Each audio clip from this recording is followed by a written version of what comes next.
What kind of cards do you dump when you change cards? I'm I treat every card as sacred, which I know I shouldn't do that, but that's my thought process. And when people like dump hands or like swap out, and it's like, no, that's so much information you're giving away. Right. No, That that that's. I that I like Mhm. crystallize it. But I know that there are so many turns where it's just like this hand is garbage, and I should probably just reload and put. Mhm. And I realize that's what you're doing. It's like, cool, I gave away information, but I'm also obscuring a hell of a lot of information. I'm giving myself the options and the answers that I'm looking for. Because, like, yeah, I never saw a dive until I killed myself with it that game. And, like, dive would have been really useful that game. Yes. Yeah, because I held that sweep over your, or that light over your head for a while. And, Um. maybe I should be trying to identify, like, it's more valuable to dig than it is to be secretive. And I don't Mhm. know how to identify that turn. No, that's fair, and that's. I think like what force to spend is one of the hardest decisions in Exceed, and one of the things that like makes characters deceptively hard to play.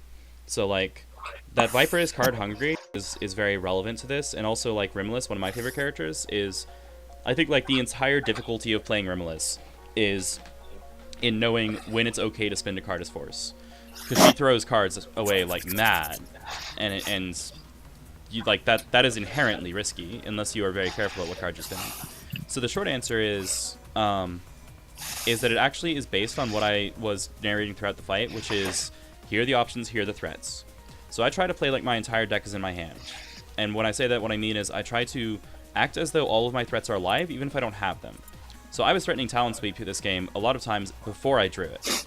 I didn't draw this until later. But I was threatening it. I was like threatening Speed 8 Talon Sweep, and like, okay, that's a thing. I could have it. You don't know. Um, and when your opponent is threatening something that you need an answer to is when I am most likely to change cards. So like if I was the Viper in this situation and I go, oh, you have +2 speed in play, so and you're at range 1. Wow, where are my sweeps? Wow, I played those early. Okay.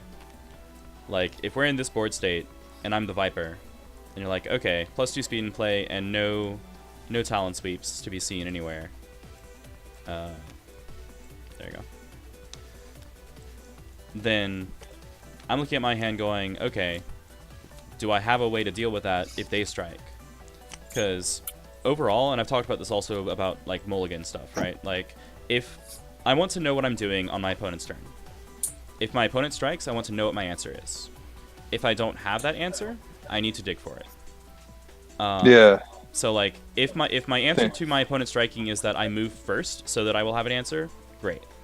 If my answer is that they wild swing so that I can save up and win the next strike after that, that's actually fine. I'm okay with that. But if my answer here is I lose this strike and also they end up at range 4 and I have no way to deal with it other than to spin cards to move in, then I need to be spinning cards now to move or to do something so that I can deal with it. That makes sense. Yeah. Yeah, I'll try to Mm-hmm. I'll try to add that to all the other things I'm trying to Cool. settle in my head. Yeah, I think Viper is actually a character that asks this question more than anyone else in Street Fighter. So I think I think learning Viper will teach you well how to make those evaluations. Because like Ryu is the opposite. Ryu doesn't ever have to spin a card he doesn't want to, really. Oh my god, no. He is the least Ryu card does hungry of what he everyone. wants. Yeah, He does what he wants. Oh, I exactly. don't want to be standing here? Cool. Yep. Just The just fun, move. the funniest problem you run into him with, and it's like a non-problem, but it's funny that it's the only one he faces, is when he has a full hand. You're Right. like, no, Yeah. His I hand is want too to good. move, Yeah. Exactly. Yep. and your opponent's like, shut up. But Yeah. Like I want to move one space and I have a full hand. I guess I have to do something. Which he's good at boost warring, so he can get around it that way most of the time. But yeah, oh, like, God, he's fun. yeah. So Viper and Bison are the characters who I think throw the most cards away, because Bison throws them into his gauge mostly, But Bison is always going to be throwing normals into his gauge if he can. If he throws a non-normal, it tells you that his hands either has exceptionally good normals or it doesn't have normals in it. And then that's not much. Oh wow. Oh really? Have you not noticed that? That's been my experience. Like, my experience with Bison is that he just doesn't want normals because he has some specials that are kind of bad, but like, if at all possible, he wants to critical every strike, and then he gets the most value out of that if he's critting specials and ultras. And he only gets a couple payouts per game. He only gets a couple ultra payouts per game if he gets any, but he can very reliably crit head stomp. So like, he puts normals in gauge, he plays crit head stomp, and then he like boosts or something to make the opponent discard, and then he strikes again, maybe with another crit head stomp. I don't know, but crit head stomp is his actual payout because it's reliably 12 to 24 damage every game, depending on how many times he can swing it before the game ends.